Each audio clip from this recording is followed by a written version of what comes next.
Since 1995, the markets have compounded their valuations, which they should not compound, at about 3.5% a year for 40 years.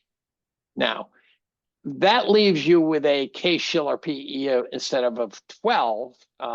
It leaves you with one that recently was cited as 38. So there's right on the money, 200% over fair value.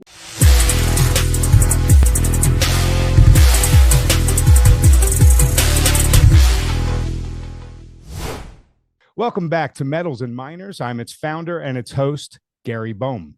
Today, we have an awesome discussion lined up. We're fortunate to have with us Dave Collum. Dave is a professor of organic chemistry at Cornell University. He's a libertarian and an Austrian business cycle expert. Dave does many interviews on many outlets and is the self-professed biggest market bear. Dave, thank you so much for joining us today. Yeah, my pleasure. This is home field territory here for me. This week I realized I did a climate debate. I'm preparing a talk on the revisionist history of World War II. I had to prepare an organic chemistry exam, and I'm going, your brain is getting fried here, and you're running out of bandwidth. I saw that tweet that you had put out there, yeah. And I said, save some bandwidth for me, please. Yeah, I can do the metals. I know how to do the metals. Okay, well, let's begin with a look back on 2024. From an economic and market perspective, what surprised and shocked you? What fell right in line with expectations? And what are you expecting moving into 2025? I happened to run across a tweet of mine while writing from 2009. In which I said wars and pandemics are not market triggers. And boy, did that turn out to be a pretty accurate tweet. And so always surprises me the markets keep going up. I have them at 200% over fair valued, and it's not. I can describe it. You don't have to see a graph. If you take the S&P 500 and you go from 1880 to 1990, say. 95 is actually where I really like to go to because that's when they took off. But the Case-Shiller PE was in a channel that throttled back and forth between 12, and it was pretty flat. It wiggles back and forth, but valuation shouldn't move. It's the price of the market divided by something that it ought to track. So they're both inflation sensitive, and so price to book, price to revenue, price to earnings, things like that. I follow about 25 of them. Since 1995, the markets have compounded their valuations, which they should not compound, at about 3.5% a year for 40 years. Now, that leaves you with a Case-Shiller PE instead of 12. It leaves you with one that recently was cited as 38.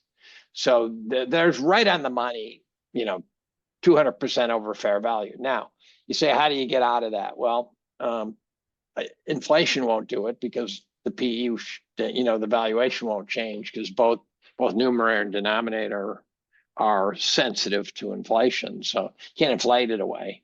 Right now, at a PE of, Case-Shiller PE of 38, the market is priced to return, 2%. And if people want to get 2%, then they're welcome to. But I don't think the market will wait there for long. And so you basically have to block and tackle your way out, or it has to correct. And correcting means dropping not only to the mean, but eventually through the mean, right? There's no example of any market in the history of markets that didn't eventually find its way to cheap again after being expensive. There's not a single one because it's just, trees growing to the sky infinitely. So somehow ahead of us, there's 60, 70+% correction just to get to normal.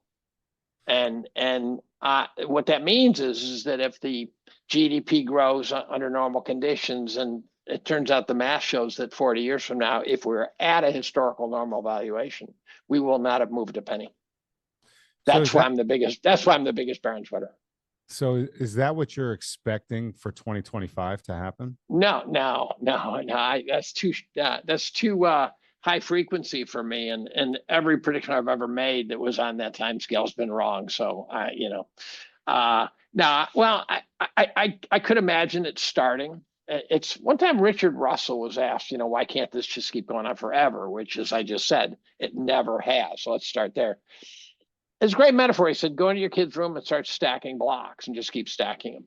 And eventually the stack gets so high that the slightest little shock knocks it over. It could be someone slamming a door downstairs or something. And so the further from equilibrium you get, which is a chemical term, but applies to earthquakes and avalanches and all sorts of things, bombs, the bigger the pile of debris, the greater the violence of the return to equilibrium.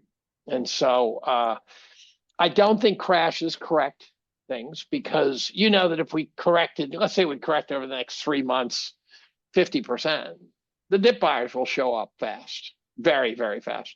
We've got an entire generation all the way up through even through the boomers that thinks that markets just don't ever correct seriously. And so to correct this market, they're going to have to do some Nikkei-like thing. You got to knock the investor down. They get back up. You got to knock them down again. They get back up. And pretty soon you get to the point where the investors say, never again am I touching that crap, like in 1981, where you couldn't give away an equity. So you're foreseeing, I don't want to put words in your mouth, but you're foreseeing. You're welcome to. I'll just pull them back out, put them back in. Whatever. You're foreseeing during the real market correction, it's going to be prolonged. Duration will kill you. Yeah. Duration. And there's other people who say it more, I think, less for the common man. I've tried to master the art of aiming in a language of the common man because I happen to be one. But guys like Cliff Asness, I think it was, they say that they're underestimating the damage that duration does, and duration being time. So time scares me more than price. I'm not worried about a market crash. I'm not worried about any of that. I'm worried that they're going to stretch this thing over another 15 years. And they could, but there's no, overvaluation is appreciation pulled forward. Right, that's appreciation you're not going to get in the future. We're already 200% over. We've already pulled forward every imaginable bit of appreciation. So one could argue we're at the top of Richard Russell's pile of blocks. So I'm optimistic that the world's going to end soon. So Dave, over the weekend, this is a good segue into this. It was reported that the Biden administration authorized Ukraine's use of U.S. provided missiles deep into the heart of Russia, including cities such as Moscow. Evidently, today they launched 6. There was a previous. They did. Oh, I didn't hear that. Okay, yeah, that's news. So there was a previous video message by Vladimir Putin saying that he would use nuclear weapons in that type of situation. It started to recirculate, and then he issued a new one, I believe yesterday, saying we have a new doctrine and we will use nuclear weapons. War is unpredictable, and this type of go-ahead by the U.S. can lead to unimaginable things. The outgoing administration seems to be continuing to escalate instead of de-escalate the war. However, on the flip side, yesterday the market wasn't really responding as if there was a threat. Today it's dropped 300 to 400 points already, and it's 10:20 in the morning. Why do you suppose all of this is happening? What are the ramifications for the economy and markets if this escalation is real and it leads to the unpredictable? Well, I think the current administration is being run by a bunch of psychopaths who should be taken to The Hague and tried for crimes against humanity, just to be crystal clear. I think Putin is the most based leader in the world. I think he's shown incredible restraint. He did not start this war. He threw the first punch, I admit, but he did not provoke. Anyone who's watched a street fight knows that the first punch does not necessarily come from the bad guy. I have written extensively on this. I am convinced that NATO wanted and caused this war and could have stopped it and chose not to. So now they have expressed a willingness to fight to every last dead Ukrainian. At some point, what I hoped, and this is why these 6 missiles bother me, they could have landed nowhere, though. It could have been just some sort of baloney, right? I'm optimistic that Putin is based enough that he'll say, look, we got a new administration coming in, just keep your shit together. And if he loses it, I bet he doesn't go to nukes. I hesitate to say he's bluffing because I've never seen evidence Putin bluffs. There's some lying probably, but I don't think bluffing's it. I don't think he promises to damage someone and then fails to damage them. And I think he's big on making sure that his reputation for being able to do damages stays high. I would not be shocked if Putin did a shock and awe in Ukraine. I think that he could just level Kyiv. Yeah. Well, yeah, it just seems like the unpredictable. And I would say I told you so. Yeah. It seems like I'm the not going to unpredictable lose. is headed our way. When I say our, I mean globally. The more that this is escalated. Let's move over to a different topic here. The current administration has run a fiscal dominance playbook with the deficit at about 7 to 8% or so of GDP. What would it mean for the economy if the incoming Trump administration would be successful in getting that down to, say, 3%? So this is the interesting problem. So Trump, I've never seen an election. There's never been an election where I was actually ecstatic, right? Normally I don't care. I really don't care. And, there's ones that would have been nice, but I didn't vote for George Jr. in the second term because he boned the Iraq war so badly. So I'm not forgiving to either party. I'm pretty euphoric. I actually see an A team that looks like they're determined to do something now. They have stuff to correct that is so problematic that I think it's going to be exceedingly painful. So let's start with 200% overvaluation, right? So people say, oh yeah, we're going to get this phenomenal economy and the markets are going to soar. I go, not off of 200% overvaluation. You don't. He's going to have to. Reagan had a tough time for a couple of years, but so let's say Elon and Vivek go in and tear the shreds out of government bureaucracy. And did you read Elon's biography by chance? It's phenomenal, actually. One thing that he can do, like I've never seen before, is cut costs. So he will face some $1.5 million piece of refrigeration unit from Boeing or something they want to sell him. He'll go down to Walmart, grab a couple of air conditioning units that are, for window units and rip them apart, put them together, say that ought to do it. And it's extraordinary the way he thinks. And so he bought Twitter, cut 90% of the workforce, and Twitter is better. This boy is the guy. If they really give him the power, he will undo what Woodrow Wilson started, what FDR continued, and he will do so. Now, here's the problem. It will be devastating because we will not only be releasing potentially millions of people into the workforce with not a lot of warning. So I think you can make a case for what sounds painful to the free market guys for a serious severance package. The problem is the people who work for government. Let's take, for example, FEMA. I've written against FEMA. FEMA has no value. There is no value in FEMA. I sat with a woman who works with 600 not-for-profits who have to work with FEMA. She says, no value. So you've got FEMA. The origin of FEMA's problem is anyone who's competent has left.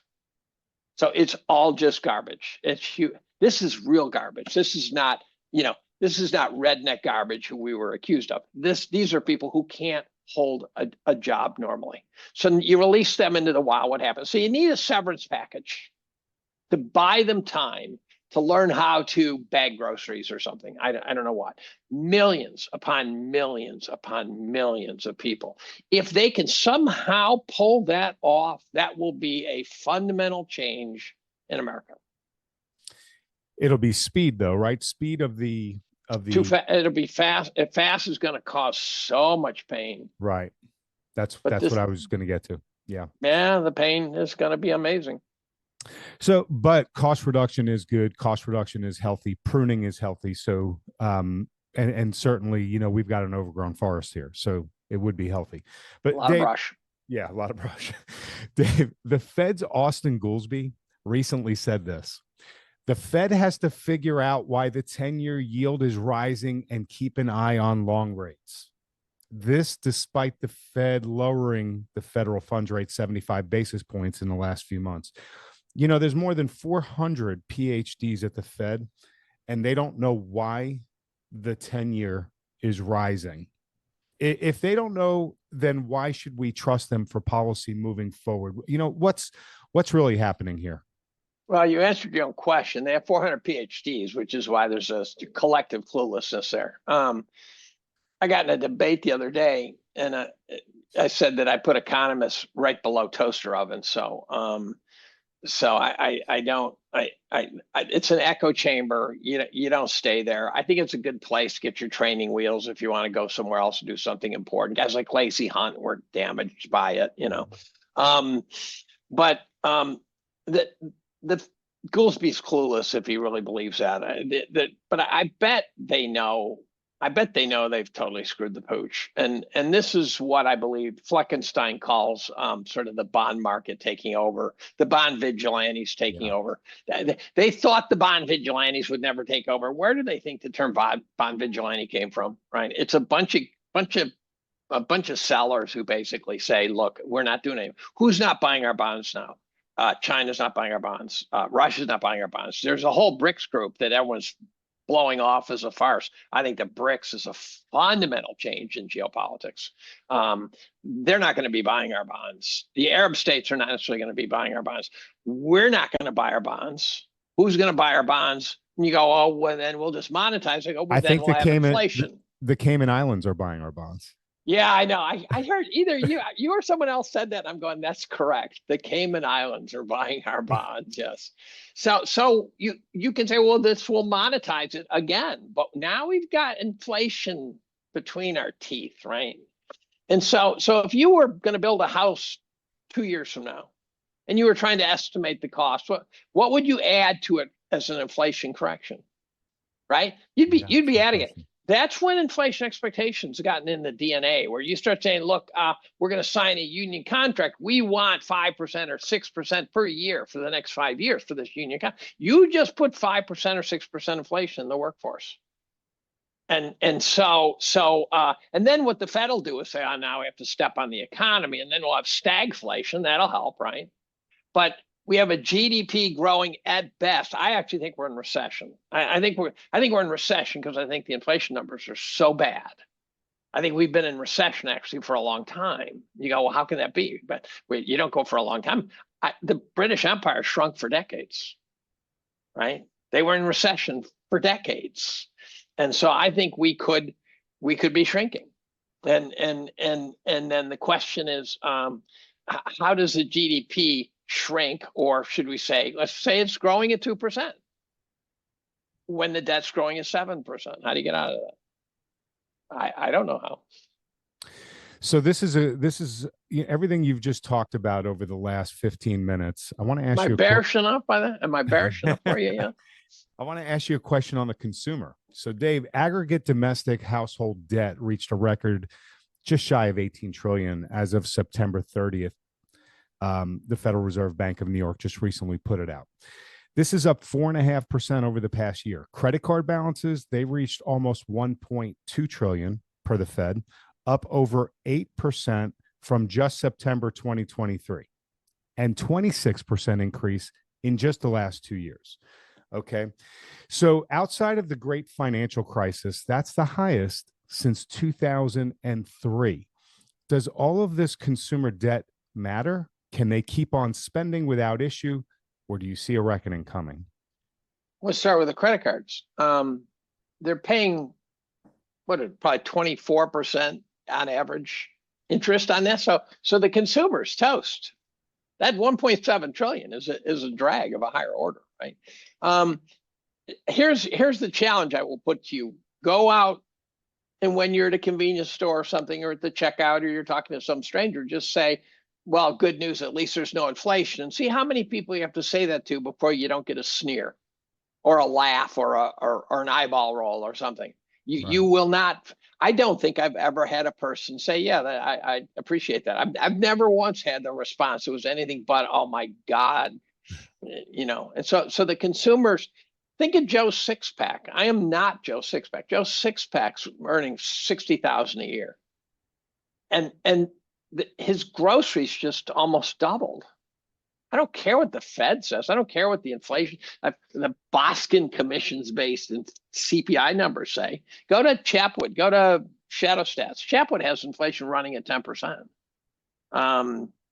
So no, the consumer can't can't keep this up at all. They're toast. So you do see a brick wall coming. I think they're hitting it right now. Yeah, right now. So you were talking about the stock market being so overvalued. It's currently at a 75-year high versus the rest of the world. So in fact, it's a 1.5 to 2 standard deviations above the previous highs set during the Nifty 50 and the dot-com bubbles. Is it just that it's more compelling to invest in the US right now versus the rest of the world? Is there a return to the mean here coming, or is this the new normal? What are you seeing really coming down the pike here?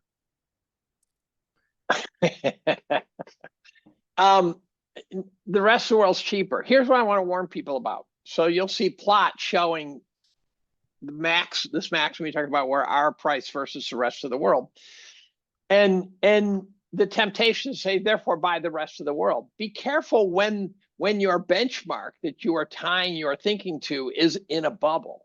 So when they say, look, equities are cheap compared to interest rates, I go, well, the bond is in the biggest bubble in 5,000 years. So if you really want to use interest rates as your metric, you're making a big mistake here, because you're benchmarking it to the most historically biggest and most important bubble in history.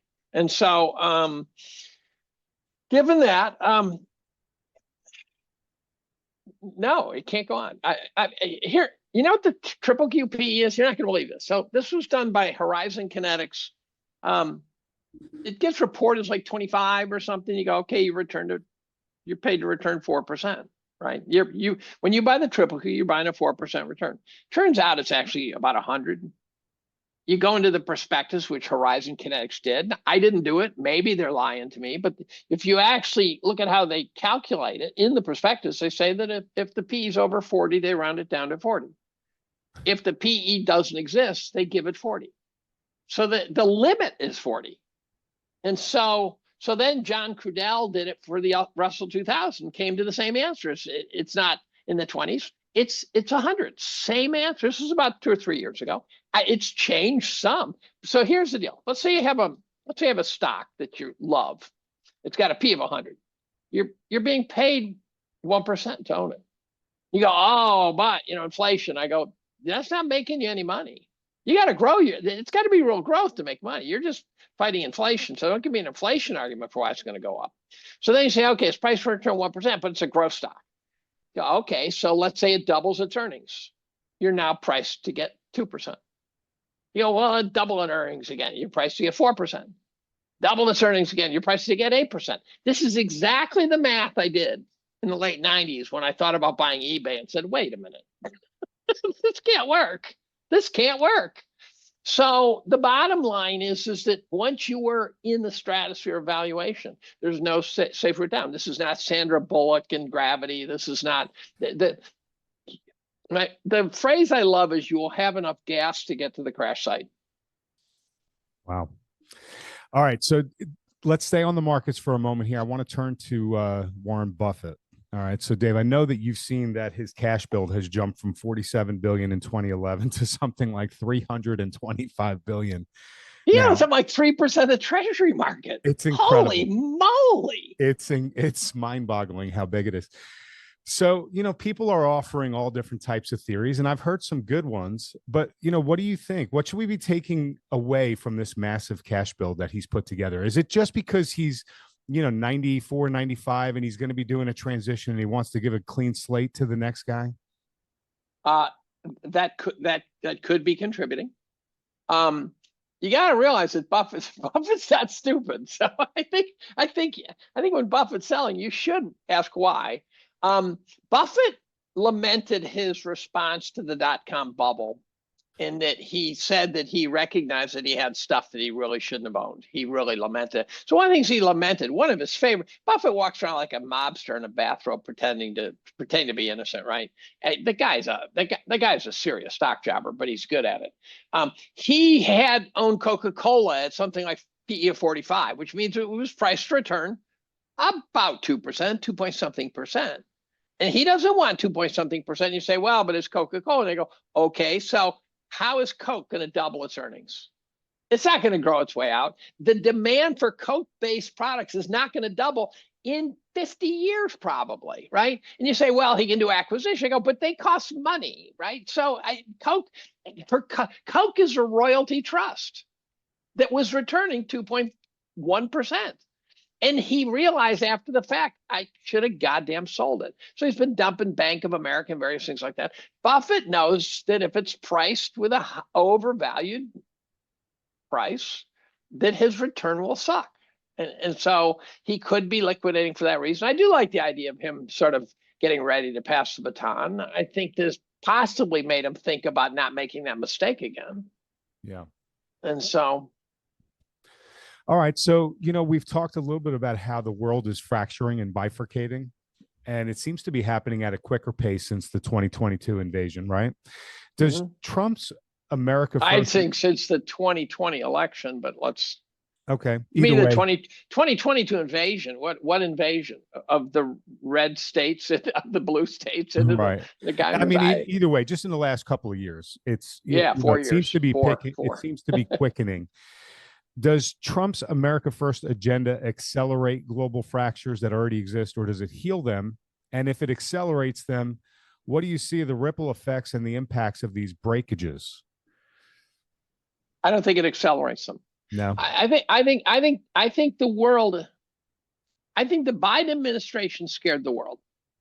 The U.S. is the only superpower still. Real. I mean, of course, Russia could blow up the whole goddamn world, but to call Russia superpower is not really, doesn't hold water very well. The U.S. is the only superpower. To use a Peter Zeihan bit of logic, our blue water military, blue water Navy was able to keep trading open all over the world. If you tried to shut down some strait of who the hell cares over and whatever that place is called, we would come in there and step on your ass like there was no tomorrow. And people knew it. So you could safely ship goods and services around the world. Bottom line is that when Biden administration was in there and bad decisions started getting made, very bad decisions, I believe the world must have been watching going, holy shit, the U.S. is no longer this rock of Gibraltar. I know they were punks and I know they beat up some people that didn't deserve it, but at least they were kind of a stabilizing force in their own twisted way. I think it was scary to have a demented, psychopathic leader who obviously wasn't making calls. Now, what's the problem with not having a leader making calls? Imagine the Cuban Missile Crisis, and it goes exactly as it went, but you pull Kennedy out. Now, this is not saying that Kennedy was necessarily brilliant. What Kennedy was the guy who's sitting there going, whatever decision I make, history will put it on me. I have got to get this right. The guys chirping in his ear saying we should send nukes to Cuba and we should do this, they were hiding behind the anonymity. Kennedy was the guy who had to carry it. If the country's being run by committee now, and Biden is a figurehead, the guys who are making the calls are doing so anonymously. We can't even agree on who's doing it, right? Is it Blinken? Is it Billy Crystal, for Christ's sake, right? We don't know who's doing this. And as a consequence, they are not worried about their legacy, and they're making bad calls. I think that's really well said. Biden is retarded. And I'm going to say that word because I think we're in a new era of non-PC, and come at me if someone wants to. Harris scared the hell out of me because I don't think she has a compass at all. I don't think it's that she has the wrong idea. I literally don't believe. I am now entertaining the idea that she is a Manchurian candidate that was groomed by her mother as an MK Ultra product. I'm entertaining that idea. I've read about this shit. And there's a very famous journalist who ran Time Magazine's European division who studied this stuff and who said she's got all the properties of that. Wow. So then the question is, if Harris was in there, what the hell would have happened? Her ideas are so bad. Biden's weren't that bad. So you see a healing taking place. I think to some degree.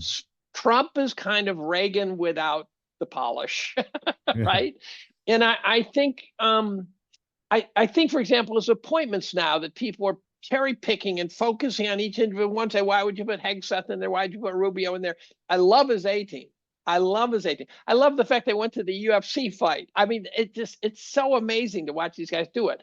What I think he's doing, someone called it 52 pickup. He is throwing so many appointments out there that are young, controversial people who look like brawlers that the opposing team does not have enough political capital to stop the red wave of activists that he's putting in positions of power. He is putting people in every position. The new Secretary of Energy, remember Granholm? She didn't know how many barrels of oil the U.S. consumed in a year. She was a moron. She wasn't a moron. She knew about as much about that as Kerry knew about climate change, right? She just was not qualified. This new guy is looking real good to me. And putting Kennedy in charge of Health and Human Services and Bhattacharya in charge of NIH, these are brilliant appointments. So I do want to touch on that that energy appointment in a moment. Okay, what does an America First world look like to you, in your estimation? I would rather have a more modest footprint. So the idea that we can project, what I wish we would go back to doing is say, here's what I would do in the Middle East. I would stop bombing the hell out of everybody. We've killed 4.5–5 million people in the Middle East. Where are the people who decry Holocaust? Where are they for that little? We are the most fatal country in history. I want to pull back on that. And Trump, I believe, is the guy to do that. I do not believe he wants to start wars. That's why I voted for him in 2016, that one issue. And so I would pull back and I'd say, look, like in Afghanistan, when they pulled out, it was a horrific pullout. Biden totally boned it, although it looked intentional. And a military intelligence guy told me it looked intentional too. You pull out and you say, here's the deal, we're pulling out. If you guys get out of line, we're going to come back and we're going to stomp on you. But otherwise, have a nice day. That's the kind of projection I would like. I do not want us bombing people. I do not want us running carrier fleets into dangerous places nonstop. We can prove that we can destroy people through diplomacy. Want to point everyone over to our Substack. It is free. Go to metalsandminers.substack.com. We post free content on the consumer economy, markets, artificial intelligence, individual metals and miners, and all the expert interviews just like this one that we conduct. They're all up there. And despite the fact that he's not Dave's favorite, we give away a free gift, and it's based on the important Ray Dalio foundational premise. It's titled, If You Don't Own Gold, You Know Neither History nor Economics. This free gift is a must-read for everyone on why we all should own gold. So head over to metalsandminers.substack.com, put in your email address to subscribe, and receive the free gift on us. I'm positive that you've enjoyed the conversation that I've had with Dave as much as I have. Please let him know. Hit that like and subscribe button and leave a comment below the video.